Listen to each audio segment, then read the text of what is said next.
আসসালামু আলাইকুম। ওয়ালাইকুম সালাম। আপনার নাম কি আপু? আমার নাম হুম। খাদিজা আক্তার। বয়স কত? 18।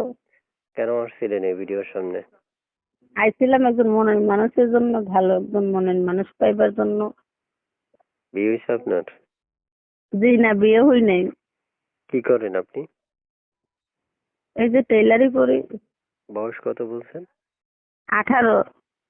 যে দর্শক, আমি এই মুহূর্তে যার সাথে কথা বলছি ওনার বিবাহ হয় নাই, উনি একজন অবিবাহিত আপু, যাদেরকে কুমারী বলা হয়। তবে সেক্ষেত্রে একটা কথা বলে রাখা ভালো, আমরা স্ক্রিনে যে নাম্বারটা দিয়ে রাখছি এই নাম্বারে কল দেওয়ার আগে পুরো কথা একটু শোনার আহ্বান করে রাখছি, এবং এই চ্যানেলটা যারা সাবস্ক্রাইব করেননি এখনই সাবস্ক্রাইব করে আমাদের সদস্য হয়ে যেতে পারেন।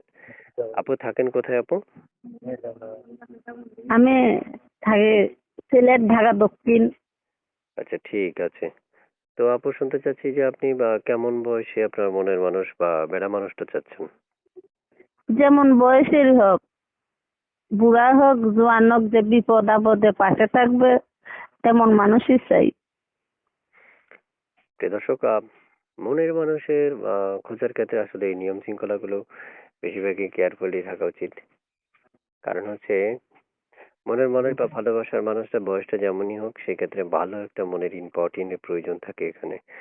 তো এতে তিনি চেয়েছিলেন মনের মতো মানুষ, তবে সেক্ষেত্রে বয়সটা ডাজন্ট নট ম্যাটার, শুধুমাত্র একজন ভালো মনের মানুষের দরকার।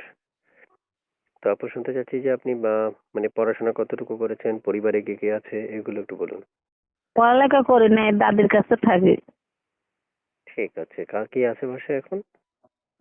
দাদি দাদি। আপনার ভাই বোন নাই? না, ভাই বোন নাই। ঠিক আছে, বুঝতে পেরেছি। প্রিয় দর্শক, আমরা আসলে সবসময় চেষ্টা করি যে এক এক করে অনেকগুলো তথ্য নিয়ে আপনাদেরকে পূর্ণাঙ্গ তথ্য শেয়ার করার জন্য, কিন্তু দুঃখজনক ব্যাপার হচ্ছে আমি একজন ইউটিউবার, পাশাপাশি আমি একজন ফ্রিল্যান্সার। তো অনেক আমার কাজ আছে, সেই ক্ষেত্রে আমি সময় কম দিতে পারি বলে একবার কম সময়ের মধ্যে রেকর্ডটা নিয়ে সম্পূর্ণ করার চেষ্টা করি।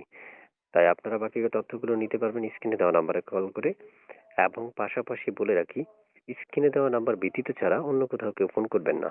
আগে স্ক্রিনে দেওয়া নাম্বারে ফোন করবেন, ফোন করলে উনি আপনাদের সাথে কথা বলবে। তারপর কিছু বলবেন? জি না, আর কিছু বলবো না।